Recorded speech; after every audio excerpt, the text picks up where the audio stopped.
So, yeah, without further ado, let's get Geoff to give us the rundown. Gateway, don't be afraid.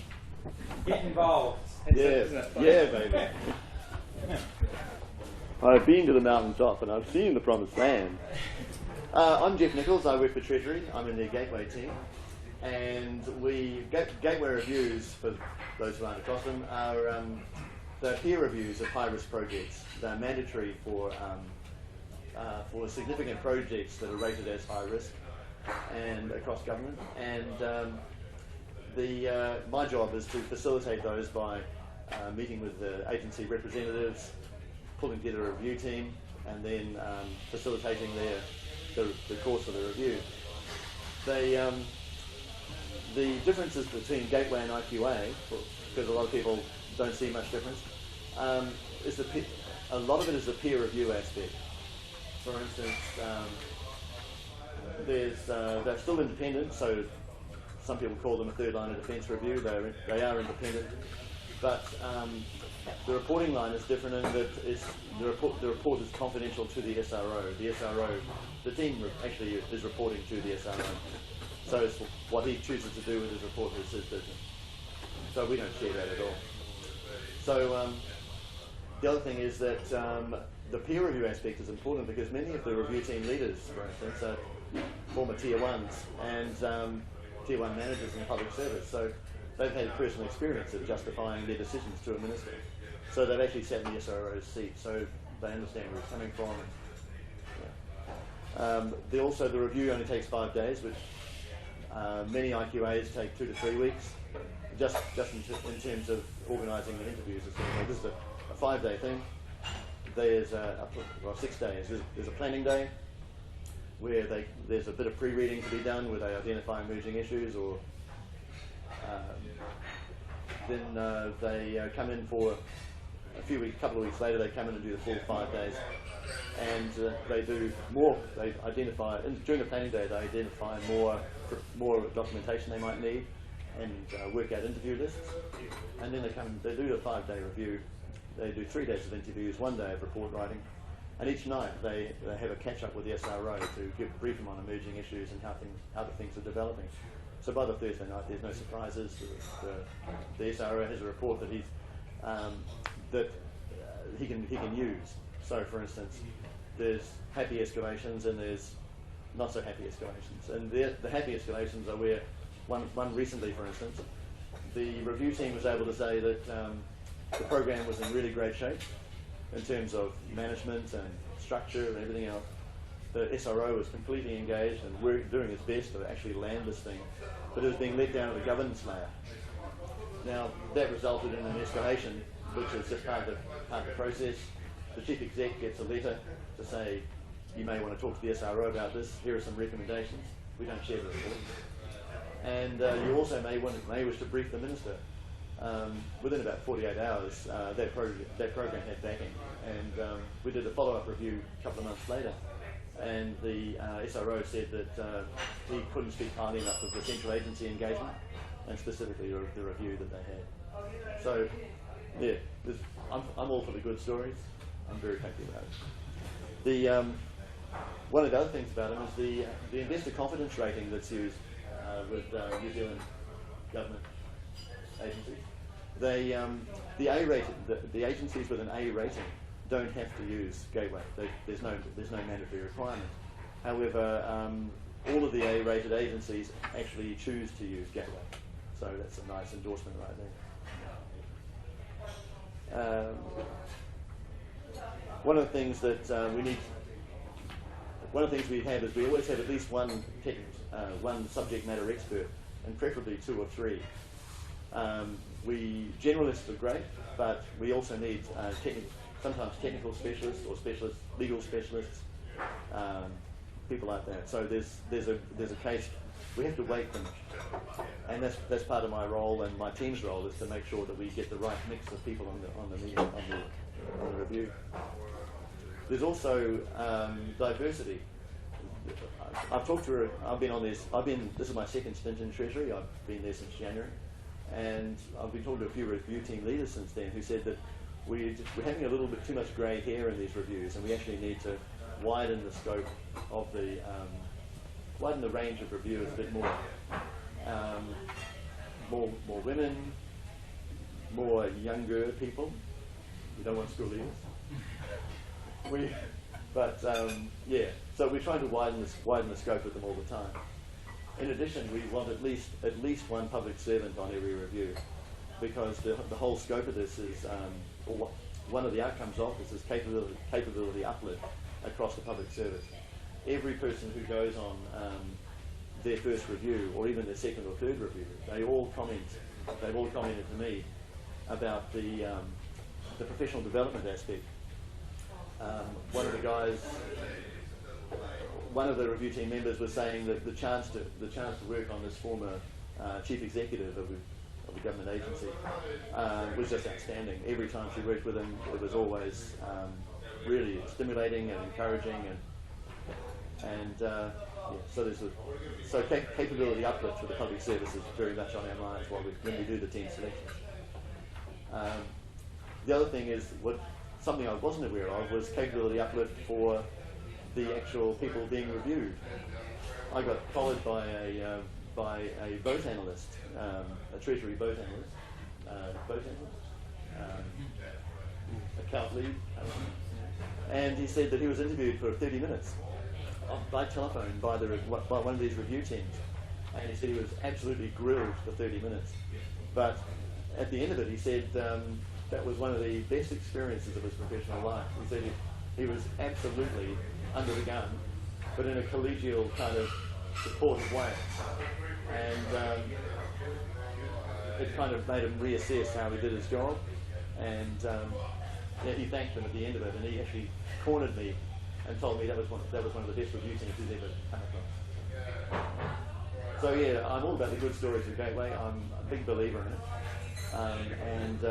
I work in the Treasury team, and I also work in where I'm helping out with the BBC department as well, or BBC Refresh.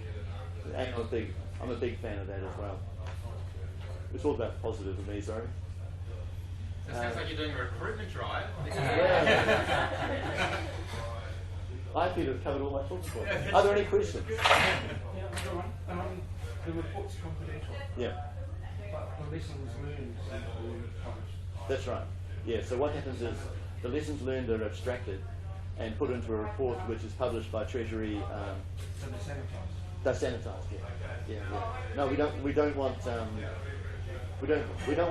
confidentiality aspect compromised. A little while ago you were experimenting with the Gate 5, they're not technically Gateway, but it's a sort of post-implementation benefits realisation Yeah. review. Is that pilot, are you going to continue that as an operational thing now? Yeah. So there's a grant, here's Gateway review. I'd just like to out him right now. That's right. I had to dye my head grey, so... I thought you were 20. I was showing. Let the black come back. Yeah. So so what happened was in the standard Gateway model, the Gateway model was developed by the Government of Commerce in the UK, and it's been sold on. But with in the standard Gateway model, there's a Gate 5, which is a benefits review. But all of these are confidential to the SRO. Well, the Cabinet Circular in 2015, which pertains to this, said that they wanted those lessons learned and benefits published on the public service intranet, which goes against Gateway. So so the Gate 5 is very similar report, but it's not branded as Gateway in this country. So what they are is they're a similar kind of review. We have a number of reviewers going in, three or four, and they look at operations improvements and improvements on benefits realisation. All of these reports are forward-looking.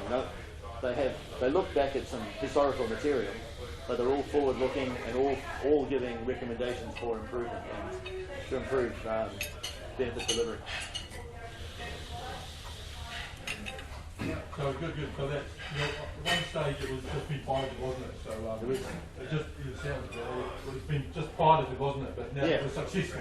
That's right, yeah. They're published on the public service internet now. Oh, yeah. There's several in there. If you have a public service login, NZDF, and certainly NZDF's in there. There's a number of them in there now. Yeah. Process of becoming a gateway reviewer. So what happens is there's gateway training courses.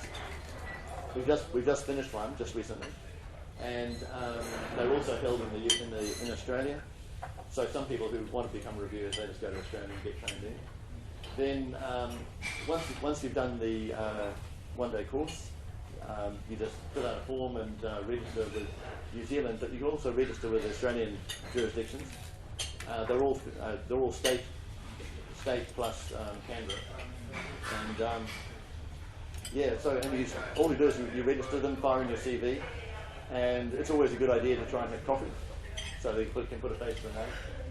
We currently have about 1,000 reviewers on our database, and we do about 30 to 35 reviews a year. So obviously we're not going to accommodate 1,000 in there, but that gives us the range and scope for tailoring the right people to the right reviews. And we regularly use reviewers from the UK and from Australia if we can't get the right mix from New Zealand reviews. So for instance, if we're doing a review on the New Zealand Defence Force, everybody in New Zealand who could conceivably work on the New Zealand Defence Force review kind of works with Laurie. It's too small, so we have to go external for that. So quite often we use people from the UK. So what determines deciding that someone will be an appropriate gateway reviewer? What is your criteria in your database of 1,000 people? What sort of drop-down filters do you apply? You go, right, these are the people you want. Keyword searching. Keyword searching. Because we have 1,000, so we know we're looking for an education background, for instance. Yeah, so an education background perhaps. Agile, some experience in Agile, some experience in governance, organisational change. These are, the top two. Let me see. Governance was like the number one risk or number two risk in the last 2 lessons learned publications. I mean, if you're looking for a project to fail, look for the governance area. That's the short story. And what gives you assurances that someone's able to analyse the governance aspects of an organisation or a project? I'm thinking, if I was someone who was on the gateway list, why would I feel as though I was chosen from a governance point of view? Is that because I've been in a particular role, or is it because I'm familiar with those areas? Yeah, look, if we're looking for somebody with governance experience, we look for experience across a range of entities, or agencies, or organisations. We're looking for considerable experience that way. And in addition to that, the review team leader. To be a review team leader, you've got to do a large number of reviews before you actually qualify to get the review team leader training. And the review team leader is there as a moderator. So, for instance, if we need to make sure that we've got the right people, that's the sort of story. So we're leveraging the experience of Celia Van Fleet, who's been running the Gateway unit for a long time, and it's personal experience within the team and the experience of other review team leaders as well.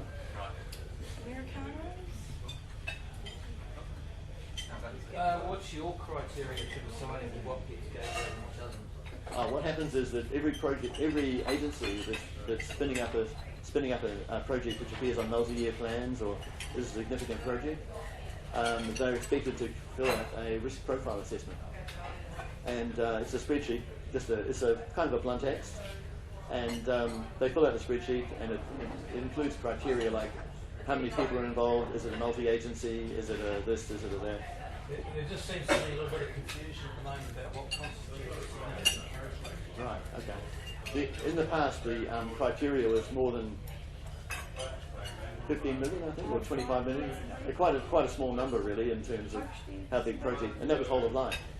You know, so the last, my memory of the Cabinet Circular 15.5, which is what this is based on, was if it appears on agency multi-year plans.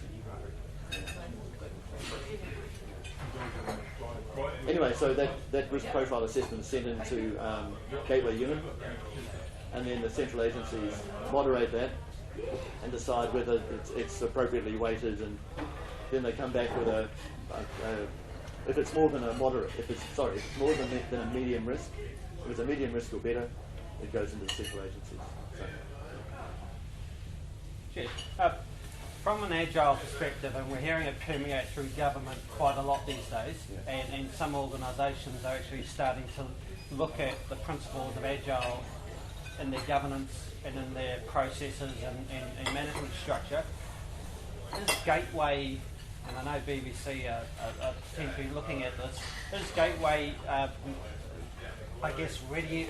Is there any changes need to be made around the Gateway framework in order to review, or is anything happening in that space? Yeah, we've got also we've got a fallback position.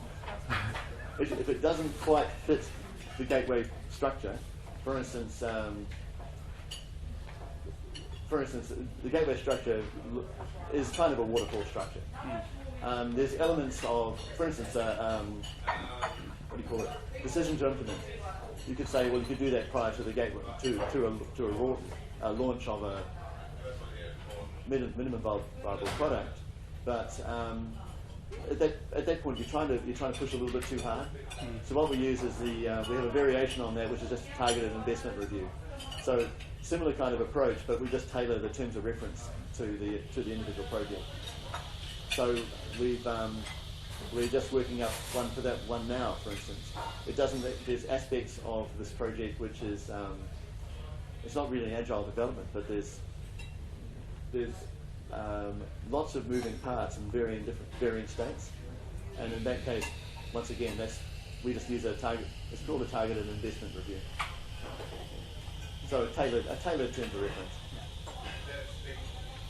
Similar structure. So we have a planning day, some background reading, series of interviews, and a report on day 5.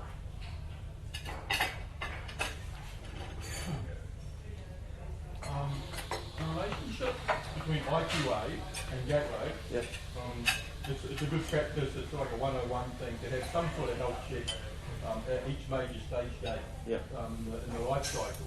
And the bigger and scarier the project, of course, the bigger the health check, and they become IQA things, independent of QA. I know you know that well. When did the Gateway review? In the old days, you had both, because the IQA could look at documentation and technical aspects that a Gateway routine with 5 days doesn't really have the time to look into. And often as a Gateway reviewer, you'll say, well, can you show me your IQA report that drills down into different places? So are you still recommending that if there is a Gateway review, that there's also still an IQA review? We like to see IQAs in the assurance plan.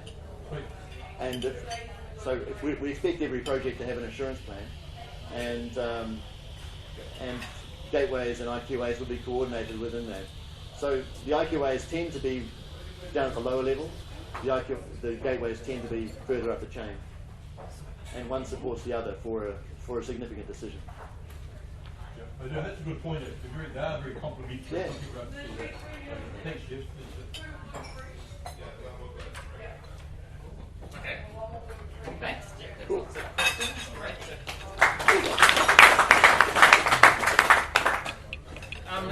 Let's move to the next speaker. We've got Laurie Kirk from APMG.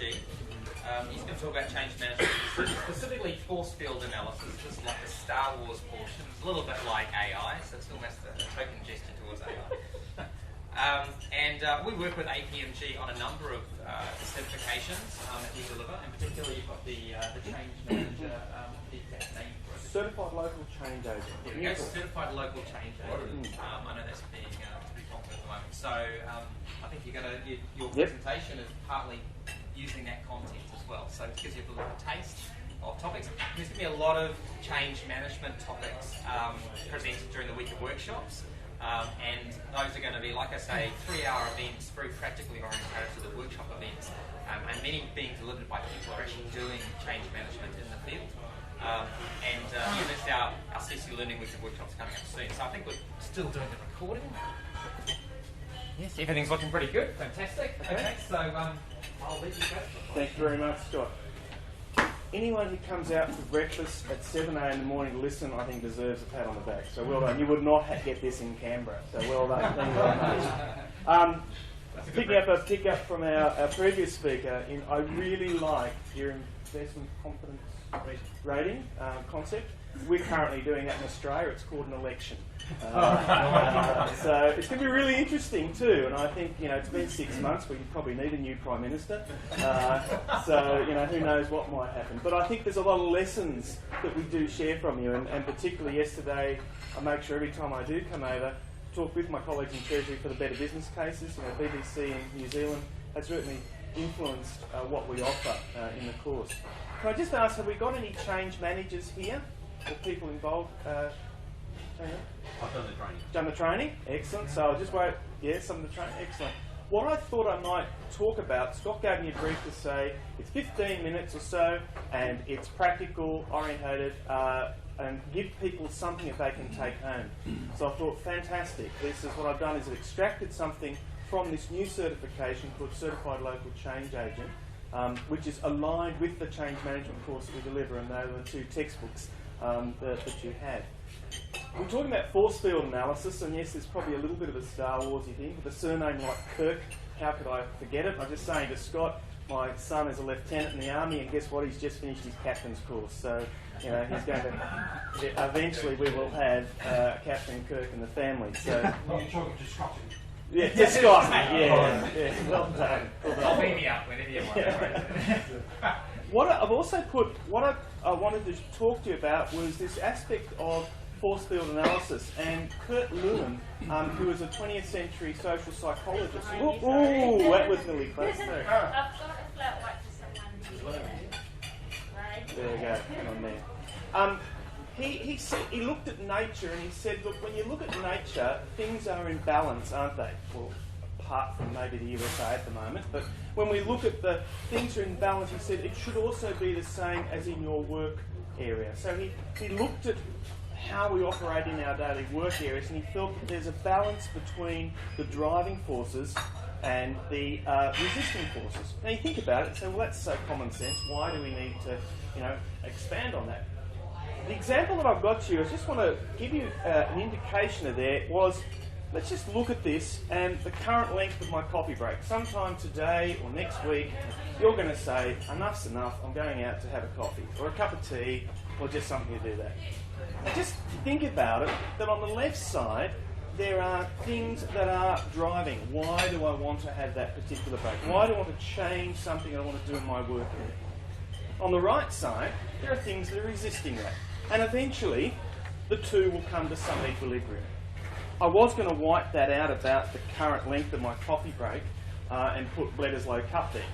But I realised that there's actually no way known we're going to change Australia's going to win. There's no resisting force whatsoever. So it probably would be one of that. Hence, my apologies for not making it in August, because I try and avoid New Zealand from about August to October most years. It's just too painful for me being Australian. But let's think about what we've got there, and I'd like you to even just contemplate. You don't have to write, you can write it down if you've got a pen, but just think about the sort of things that might be influencing on your length of your coffee break. I've got pens, I'll get some pens and Yeah, pencils here. So just have a bit of a think about it. Got one. If not, even if you can just do a mind mapping on it, and you say to yourself, well, look, that's particularly short. Not here? It'd be interesting to also, when you're doing this, think about whether there are some common things in the person that's next door to you. So as you're thinking about this, think about the driving forces that may influence you to take that break. But obviously, even coming to today, there were aspects where you really wanted to hear that speaker, or you wanted to get a taste before you come to the great week of workshops that CC Learning are running. but there are also some resisting forces, and sometimes those resisting forces change. So when you have a look through this, you'll start to see how can I make that balance.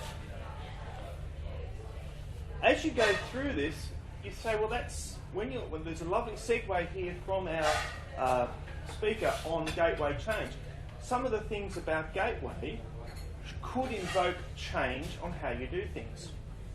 So therefore, I believe this is also something that may be of interest to a gateway review, a very practical way for a gateway review team to say, well, look, I identify where you are. If you wish to make that change, we've identified some driving forces and some resisting forces.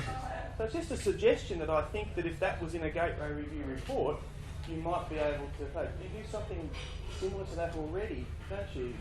Yeah, it's quite a balanced kind of presentation. Yeah. So maybe there's another area where I feel that the applicability of this could be in gateway reviews. You mentioned Agile coming through, and I think that's also another area where people are looking at this and saying, well, look, if I have to invoke a more business agility approach, what are some of the driving forces and resisting forces as we go through? So I just wanted to outline those things. Think about this also you can even do in your daily life. I'm coming up to 35 years marriage. I certainly know where the driving force is, and I certainly know where the balance is. But you tend to actually think about in your daily lives, you tend to get some equilibrium as you go through. I can imagine this would be quite useful when talking to people who you manage. I can think of a few occasions actually where I'm talking to people, they don't know how to, they've got a problem and they don't know how to deconstruct it. It's like a way of deconstructing that problem. Would that be? Yeah. I mean, I don't know, is that a... It is. Could you maybe pass that through there and that on the other side? You're right, Scott, and I think I'm just handing out, this is an extract. What you've got, you've got two documents, I'll meet and go around. This is an extract, 2 pages from the guide, and it just has taken that example and it gives you, it says there, for an organisation seeking to make change, thinking often upper insights, to achieve change means getting the balance of the forces. Getting a movement is not only about pushing the driver's forces, but understanding the resistance.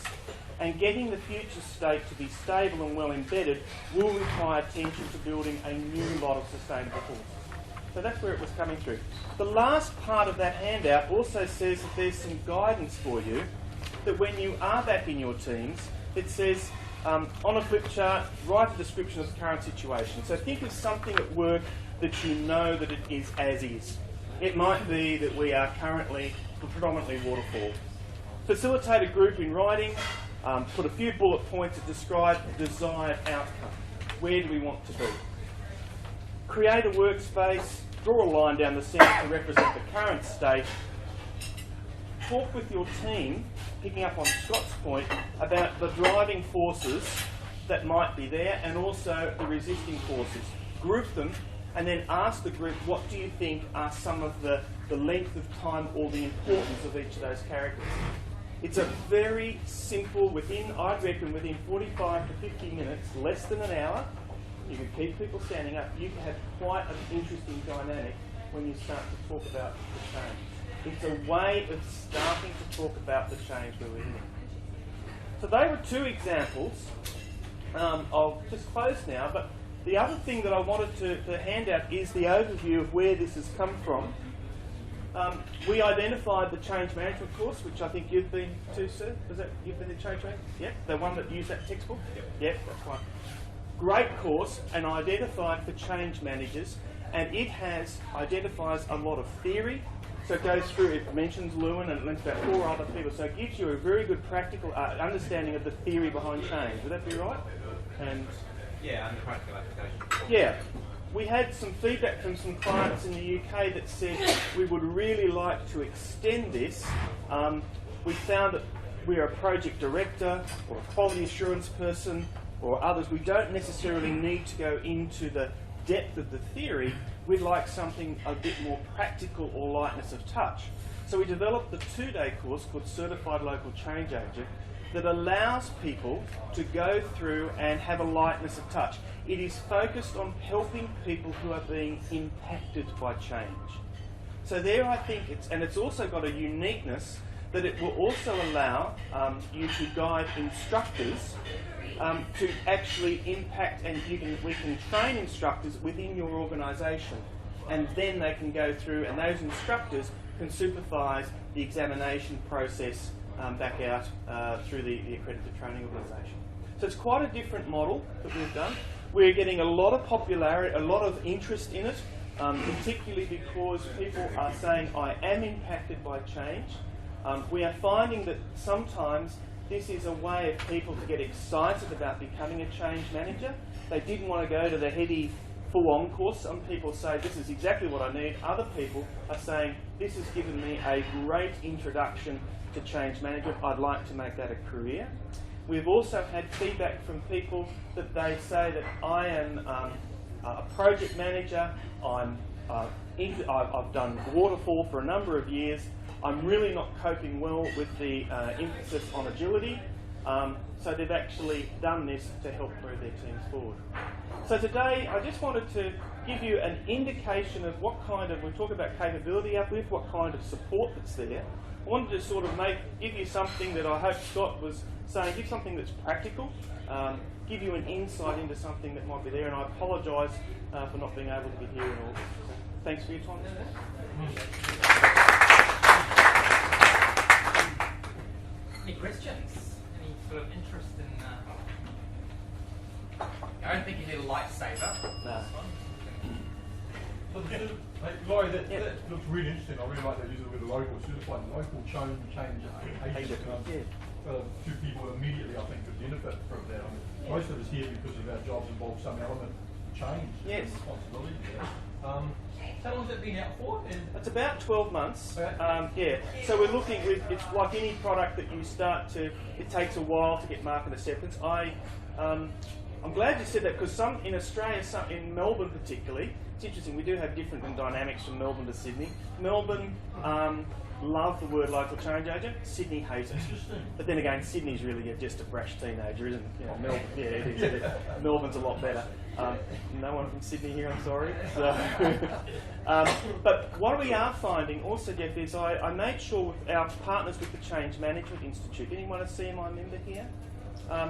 Initially, people thought, "Oh, this is, is this against our current course?" Which is, if you do the full change management course, you've then satisfied all the knowledge requirements for their ongoing certification. So I made sure I talked with the chapter here in Wellington, with the president and the executive, and walked them through the certified local change agent. And they can absolutely see that the two aren't against each other; they're actually aligned, and they support each other. If anyone would like copies of the syllabus, please I'll give you my card. The syllabus gives you an outline of exactly what's in there. But yeah, it's 2 days, it's practically, and it's for people impacted, not necessarily a change manager. So I think we've got a good combination here.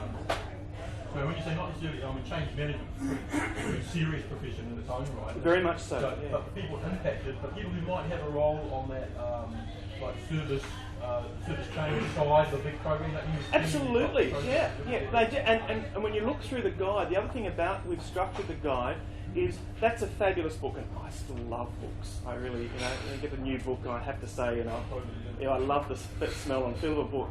However, people said, can you keep the price down? So what we did, we made the guidebook is a PDF that's attached to the exam. So it's a PDF, and when you look through that, the first day is about helping people identify where you are in the change cycle. And look, APMG is continuing to evolve and have changes. I've used it internally with my team in Southeast Asia. The second day, the morning, is all about facilitation skills. Great little insight, because sometimes these people said, I haven't had facilitation skills. And then it finishes. So it's a very practical orientated 2 days. Yeah. Yes, sir. Just a quick comment. So I think one of the main challenges around most people who are involved in is the fact that the frameworks do talk about target state, feature state, and actually those are never stable. Yes. Continually changing themselves. Yeah, absolutely. So by having that instability, something like this allows you to accept that that's going to move, that the driving forces will change. I would be using this exercise. Yes, it was a few years ago. I was a project director and a program director. I'd be literally putting this up as before I started one of our meetings, a stand-up meetings, and say, what's changed? What has changed over the last period, or what might change in the next foreseeable future that we might have? So it's a great way of starting a discussion. Instead of saying, well, how is our program, what sort of things are happening with our program, I would be using this to say, well, what are some of the changes that you identify? Now, I guarantee that if we did this as an exercise with a bit more time, you would find that you two may have different driving forces compared to over here. And then you'd actually start the group discussion. Well, why did you choose that driving force? Why did you put such a large arrow in it where I don't think it is there? So I think that's a very practical way of starting a discussion off about feeding into a gateway review or actually feeding into a normal stage end report. Any other questions? Okay. Thanks for your time. Thank you very much.